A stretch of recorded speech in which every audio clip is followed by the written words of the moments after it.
Pois bem, então, retomando aqui a nossa leitura do Fedro, a gente já havia terminado a Palinódia, né, do Sócrates. A gente viu todos os mitos correspondentes e, inclusive, a reação do Fedro, né? Eu vou só fazer uma breve revisão aqui ao finalzinho da Palinódia, para a gente pegar o gancho para a questão da arte da retórica, né? Porque que eles mudam, parece pelo menos mudar de assunto repentinamente, e entram em outro âmbito da discussão, né?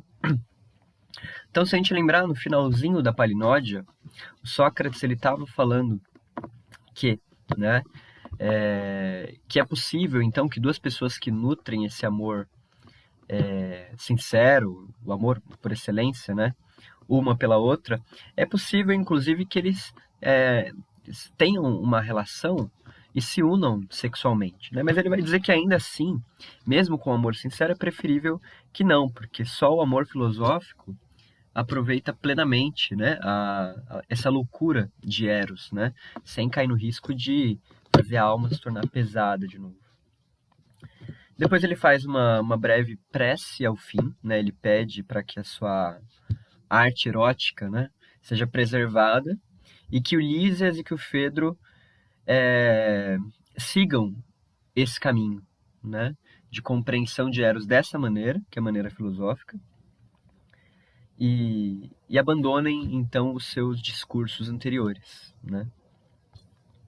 O problema para o Sócrates é o seguinte, que o Fedro, no fim do discurso da Palinódia, ele ainda pensa em termos competitivos, né? Ele não foi capaz de entender que aquele tipo de discurso não se colocava mais no âmbito de competição, no âmbito da assembleia, da disputa da cidade, né? Então ele ainda pensa em termos competitivos e ele ainda diz, né, que o Lísias haveria de se retratar para não ter a fama de um logógrafo, né, ou seja, de um escritor de discursos, né, de um compositor de discursos. Porque aí o Fedro que vai dizer, né, que escrever discursos não é exatamente bom, né? Porque os mais poderosos e, enfim, todos aqueles, né, temem deixar seus escritos para a posteridade para serem analisados e dissecados, como o Sócrates fez aqui, né, com o discurso do Ulisses. O Sócrates ele vai discordar dessa afirmação do Fedro, dizendo, basicamente, que escrever por si só não é bom ou mal, né? Mas devemos saber, então, saber escrever bem, né? Para que aproveitemos, de fato, essa capacidade de produzir discursos, né? Então aí ele já se coloca no outro rumo, né? Porque se escrever não é por si só bom ou mal, ou se pronunciar um discurso não é por si só bom ou mal, e é necessário saber qual é o discurso bom, então, né? Como aproveitar melhor essa arte, é disso que eles vão falar. O que é então o que torna um discurso bom, né? O Sócrates faz um pequeno interlúdio com o Fedro, né? Falando do sol, falando do calor, né? Que já está muito calor e que muito provavelmente um passante acharia que eles estão ali como escravos, né? Fazendo uma cesta, né? Descansando ali depois do almoço, né? E ele vai falar do interessante mito das cigarras também, né? Então ele vai falar para o Fedro, né? Que existem cigarras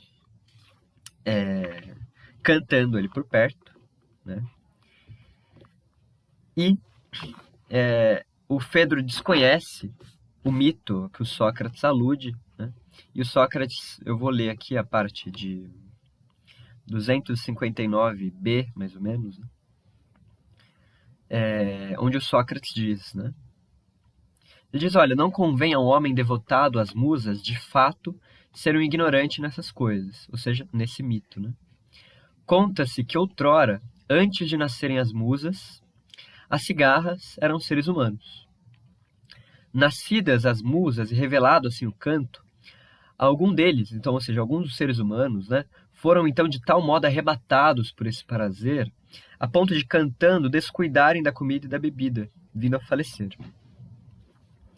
Depois disso, deles nasceu a raça das cigarras, que recebeu das musas este presente. Nada de alimento necessitam desde o seu nascimento, mas cantam de imediato, sem comida e sem bebida, até o fim dos seus dias. E depois disso, para junto das musas, vão anunciar a cada uma por quem são honradas aqui. Então, né, anunciando a Terpsícore, que é uma das musas, né? Então aqueles que têm a honrado em coros, fazendo a mais benévola, a Érato, que o faz em questões eróticas, e as outras do mesmo modo, de acordo com o culto de cada uma. E aí ele diz, né, que Calíope, a mais antiga, a que vem a seguir, Urânia, anunciam os que o passam o tempo na filosofia e honram a música que lhe é própria. Dentre as musas, são sobretudo elas que se ocupam dos céus e dos discursos tanto divinos como humanos, e com vozes das mais belas.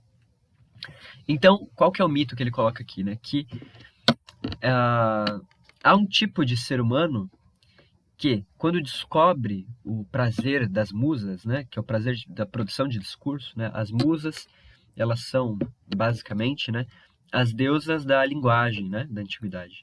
Então, tudo aquilo que se faz por meio da linguagem está regido pelas musas de alguma forma.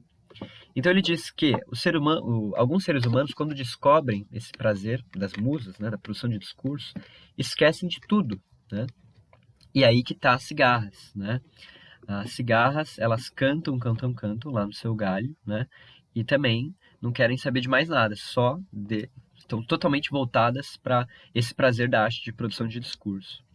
Aqui há um paralelo quase que imediato, né, entre as cigarras e aqueles que se ocupam de produzir discursos nas assembleias. Então, sei lá, os oradores, os sofistas, mas também os filósofos, né? Se a gente lembrar o Fedro e o Sócrates, eles são também amantes de discursos, né? O Sócrates, ele segue o Fedro atrás de um discurso, esquecendo do seu próprio caminho, né? Então, pois bem, depois de contar esse mito, que vai ser importante, né, para entender a crítica que ele faz à retórica, ele passa a organizar, então, a pensar, então, qual que é a maneira bela de escrever. Tá? Então, o bom discurso, o Sócrates começa a dizer, né, diz, olha, o bom discurso ele começa da seguinte maneira, ele precisa que o orador, né, saiba a verdade a respeito daquilo que ele está tratando. E o Fedro, ele vai discordar. Fedro vai dizer, olha, Sócrates, o que eu ouvi, na verdade, não é bem assim, né? Eu ouvi que, para produzir um bom discurso, a pessoa não precisa necessariamente saber a verdade em si, né? Mas precisa saber a aparência, a opinião das massas, para conseguir convencer de modo correto, né? Então, aqui eu leio em 260A. Então, ele diz, ó, eis o que eu ouvi sobre isso, estimado Sócrates. Para quem está na iminência de ser um orador, há a necessidade de aprender não as coisas efetivamente justas, mas as que assim o parecem para a massa, que de fato vai julgar. Nem as efetivamente boas ou belas, mas quantas parecerem assim. Porque é daí que se produz a persuasão e não da verdade. Então, o Fedro ele vai colocar uma coisa aqui, que é a seguinte, né? O convencimento, que é a finalidade da arte discursiva, né? Se alguém produz um discurso, produz para comunicar uma ideia, para convencer uma ideia. Né? O Fedro vai dizer que a verdade ela não é suficiente para produzir o convencimento. Para além da verdade, a gente precisa saber qual é a opinião do nosso ouvinte sobre determinado assunto, para conseguir manipular essa opinião. Né? Aqui, essa discussão aqui, ela aconteceu também na República, né? Onde o Sócrates faz, em vários momentos, a distinção entre o saber do sofista, que é o saber da aparência, da opinião das massas, e o saber do filósofo, né, que é o saber da coisa em si, digamos assim. Então tá ligado a isso. E o Fedro disse que a verdade não é suficiente para produzir o convencimento. Por um lado, a gente pode ficar totalmente do lado de Sócrates e discordar do Fedro, né? Mas é impossível negar que o Fedro tem um ponto, né? Qual que é o ponto do Fedro? Ele coloca a seguinte ideia de que Ora, a verdade, né? A mera descrição dos fatos para alguém não é suficiente para você convencer alguém sobre aquilo, né? Tá aí o exemplo, sei lá, dos terraplanistas, enfim, teorias conspiratórias, né? Então, apesar das pessoas terem recebido a descrição dos fatos de como a Terra, né, orbita o Sol, eles não estão dispostos a acreditar, né? Então, falta algo ali, a verdade, né? A mera descrição dos fatos não é suficiente para você gerar convencimento nas pessoas. E é um ponto real do Fedro, né? E o Sócrates, ele concorda com isso. Só que ele diz, né, o Fedro, que sim, é preciso você saber da verdade, ainda que ela não seja suficiente, né? Então, como é que ele responde o Fedro nesse primeiro momento? Ele diz, olha, Fedro, né? Será realmente que aquele que produz o discurso não precisa saber a verdade, né? E aí ele dá o famoso exemplo da compra do asno, né? Então ele diz o seguinte, olha, Fedro, imagina que você queira comprar um cavalo, né? Mas você ignore o que seja um cavalo. E eu, então, me ocupo aqui da tarefa de te fazer comprar um cavalo. E aí eu digo para você que o cavalo ele tem orelhas grandes, né? Que o cavalo ele é um pouquinho baixinho, que ele é troncudão, né? E aí no fim das contas eu convenço você a comprar um asno, porque você de fato não sabe o que é um cavalo, então você vai, enfim, cair nesse discurso, né? E o Sócrates usa esse exemplo para dizer o seguinte, olha, imagine que um orador, né, ele encontra uma cidade e quer persuadir essa cidade, só que por desconhecer o que é o bem para essa cidade, ele acaba elogiando o mal como se fosse um bem, né? E estudando as opiniões da massa, ele convence a população da cidade a fazer o oposto do bem, né? Por desconhecer qual é o bem e não saber, então, portanto, como defendê-lo, né? Então, a arte retórica, ela precisa conhecer a verdade, o Sócrates diz, né? Para que ela possa realmente se efetuar, né?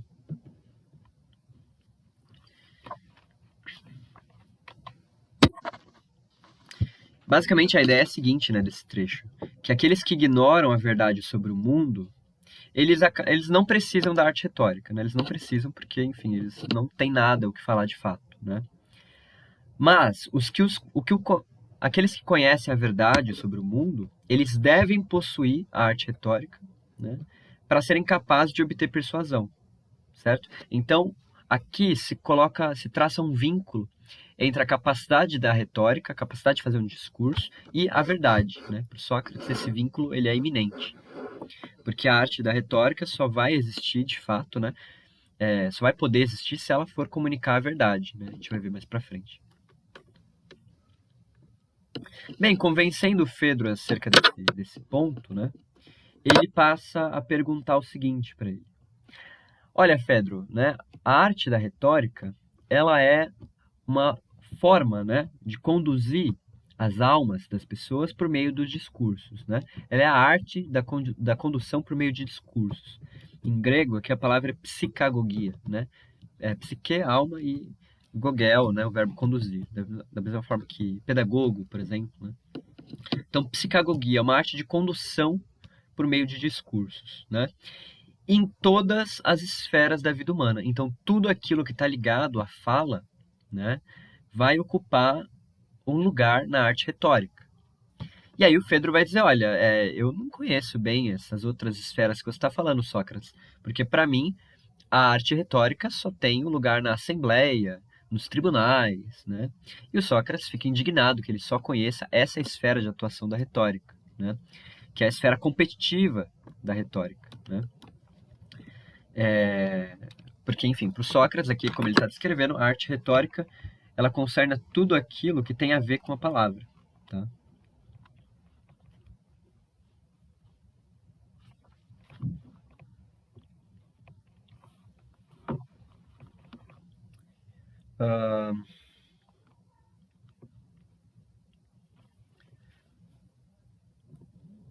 E aí ele diz o seguinte, olha,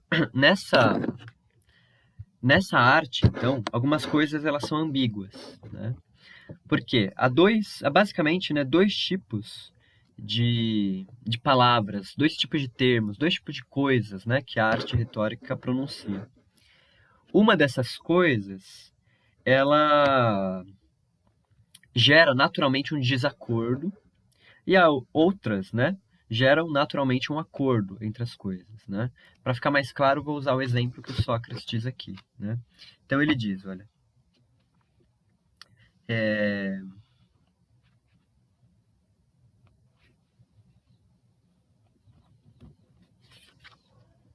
quando alguém fala, por exemplo, prata ou ferro, né? As pessoas entendem facilmente o que isso quer dizer, né? Elas imaginam a prata e o ferro. Todos têm o mesmo pensamento sobre essas coisas, né? Ou seja, é capaz de gerar uma impressão imediata e coesa sobre essa coisa, né? Só que, quando as pessoas falam sobre aquilo que é justo e aquilo que é bom, né? As pessoas têm pensamentos, imagens diferentes quanto a essas ideias, né? Então são palavras que geram desacordo umas com as outras, tá? Então, aquele que se ocupa da arte retórica deve estar ciente disso, que algumas palavras geram acordo e outras geram desacordo. Por que geram desacordo? Porque elas não ocupam a margem do senso comum, digamos assim, né? Tudo bem? E por conta disso, né, aqui o Sócrates não vai solucionar esse problema, né, de como então fazer o acordo, né? Mas basicamente o orador, então, ele tem que ter em mente essas partes do discurso, investigando as palavras que geram desacordo e destacando elas no texto, né, definindo elas com precisão, para que então ele saiba, né, possa falar de fato o que ele sabe sobre tal coisa. E aí o Fedro, ele pensa que a discussão também é abstrata, né, ele carece de um pouco de exemplo, e eles passam então a usar o discurso do Lísias, alguns fragmentos do discurso do Lísias, que eles têm em mão ali, né, para levantar os exemplos, né? Então eles selecionam trechos do discurso do Lísias onde esses episódios acontecem, né? Onde o Lísias, por exemplo, não sabe muito bem do que ele está falando, né? Não sabe muito bem do amor, por exemplo. Ele não define exatamente o amor, né? Enfim, por aí vai. E basicamente a ideia do Sócrates é a seguinte, que o discurso de Lísias, ele acaba embaraçando essas partes, né? Ele acaba embaraçando aquilo que é confuso e aquilo que é claro, né? E esse embaraço, ele é equivocado, porque aí então vai estar uma das propriedades que torna o discurso belo, né? O discurso ele tem que ser organizado em partes proporcionais, como um ser vivo, né?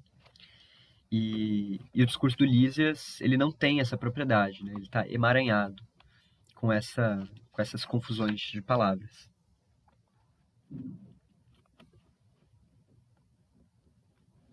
Tudo bem, gente, até aqui?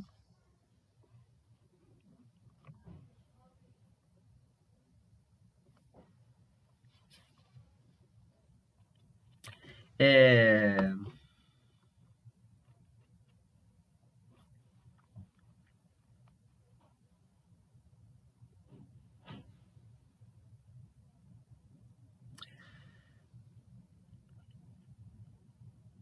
Bem, então, depois de analisar o discurso do Lísias, o Sócrates vai passar a analisar o próprio discurso que ele fez no começo, né, em resposta ao discurso do Lísias.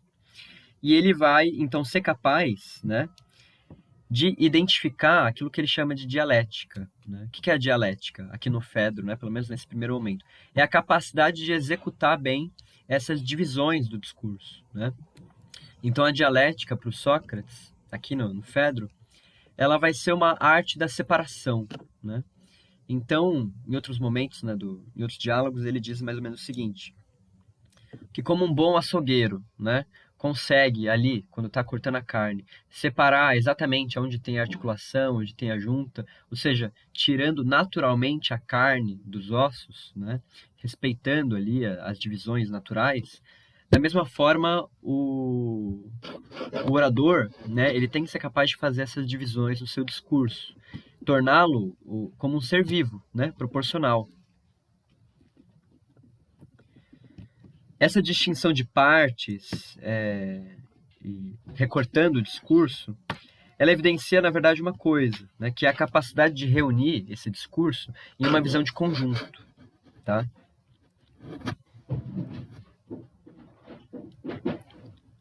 Então, reunir em conjunto aquilo que está disperso é também dialética. Então, perceba, ó, a dialética é uma arte da divisão, né, dessas faculdades, mas também uma arte de reunião. Então, é uma arte de separar e juntar conforme a natureza de cada coisa. É mais ou menos essa a definição de dialética. Tá?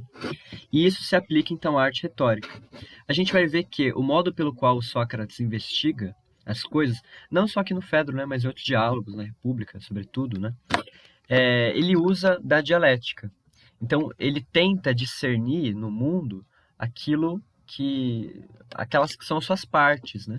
E quando ele vai juntar as coisas também dentro de uma ideia mais ampla, né? Ele tenta juntar também respeitando as particularidades de cada ideia, tá? Então, a dialética é uma arte de separar e juntar conforme a natureza de cada coisa, tudo bem? E esse tipo de discurso, então, esse tipo de arte, né? Quando toma o lugar do discurso, faz com que a retórica atinja um outro nível, né? Que não seja mais simplesmente o nível da persuasão, mas o nível da própria investigação sobre as coisas, tá?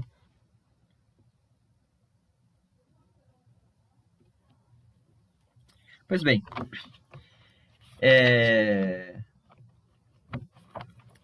depois dessa breve apresentação da dialética, né, da identificação da dialética, como também uma das coisas que faz um discurso ser belo e efetivo, né, portanto, ele vai falar sobre a arte dos sofistas, né, sobre a retórica dos sofistas. Então, vamos fazer um paralelo, né, entre essa arte dialética que o Sócrates acabou de discernir e a retórica dos sofistas, né, que também possuem partes, né, seus discursos, e eles são dotados de técnicas de persuasão, né? Então, palavras de efeito, né, frases motivadoras, todo tipo de elemento que a gente pode identificar num discurso como sendo parte de técnica de persuasão, né?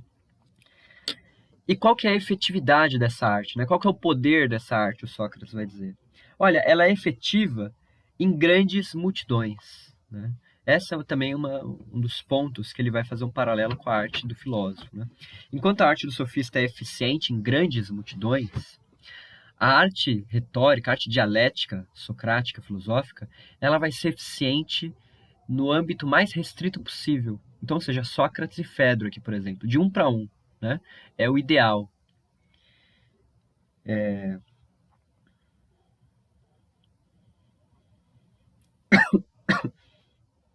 Tudo bem? Deixa eu ver se eu esqueci alguma coisa. Ele fala, né, dessas partes do discurso sofístico, que tem um proêmio, que tem, enfim, tem alguns elementos, alusão, elogio indireto, termina com uma recapitulação dos pontos principais, né? Enfim.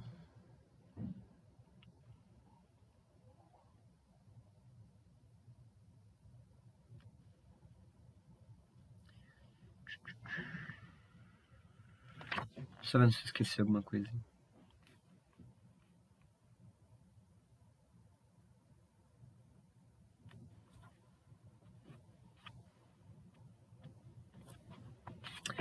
Beleza, gente. Acho que por enquanto é só. Então ele faz dois paralelos, né? A gente viu dois paralelos hoje.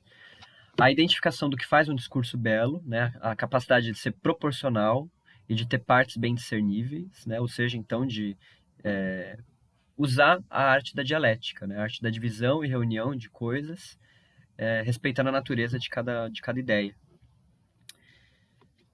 E o paralelo da arte sofística, tá? Depois, o que ele vai fazer? Ele vai fazer uma breve descrição desse método dialético, né? E do seu poder retórico, tá bom? E aí, por fim, né, a gente já está terminando, Pedro.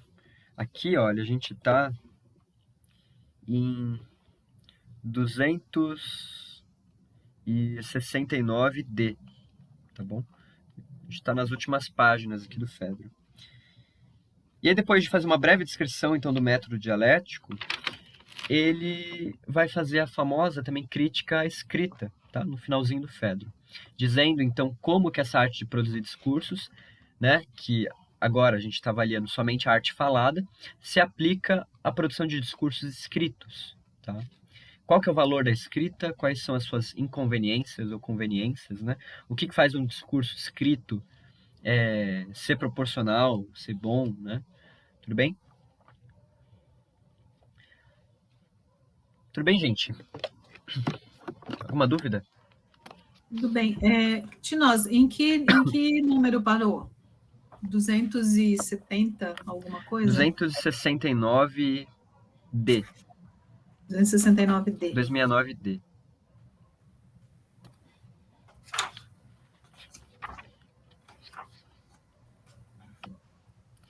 Tudo bem, gente? Tudo bem. Então é isso. Essa discussão ela vale bastante a pena para quem pensa, né, para quem pratica alguma atividade ligada à retórica, né, sei lá, dar aulas ou então falar em público no geral, né, principalmente advogados, eu acho. Mas é uma discussão muito interessante para a gente pensar a maneira pela qual a gente fala, né, porque aqui, lembrando, né, o Sócrates ele não disse que a arte retórica ela está ligada simplesmente ao âmbito da disputa, né, mas a tudo aquilo que a gente fala. Então, se eu, sei lá, tô falando com um vendedor para comprar alguma coisa, ou então tô falando, desejando bom dia para minha esposa, por exemplo, eu preciso levar em conta muitas coisas, né, para que meu pronunciamento seja de fato belo e faça jus, né, aquilo que eu estou sentindo, aquilo que eu quero expressar, tá? Se eu falo bom dia, mas falo bom dia, sei lá, olhando pro chão, com a voz baixa, enfim, usando todos os elementos possíveis para desqualificar aquilo que eu estou falando, né? Vai ter muito provavelmente o efeito oposto, né, do discurso. Ô, Tinoz, a minha filha tem 15 anos hoje, né? Mas quando ela tinha 5 aninhos, 6 aninhos, teve uma discussão com um coleguinha na sala lá, e a professora fez o coleguinha pedir desculpa para ela, né? E aí ela falou assim: ô mamãe, eu nunca vi alguém pedir desculpa olhando para o pé. Aquilo marcou de um jeito ela, como se ele não tivesse nem aí para desculpa, né? Exato, né? A palavra pela palavra não é suficiente, né? O discurso ele necessita de vários elementos complementares, né? Não só a palavra. Por isso que as musas, elas não são deuses exatamente da palavra, né? Mas deuses da linguagem, porque a linguagem envolve tudo isso, né? Beleza, gente? Então, Beleza. Só. Obrigadinho por essa explicação. Vá para o seu parque, saia da caverna. Com certeza. Com certeza. Irei lá. Bom, espero que tenha facilitado a leitura de vocês, a compreensão do diálogo. E é isso. Até mais, gente. Até. Tchau. Obrigada. Boa semana a todos. Eu Tchau, vou acompanhar. Cheguei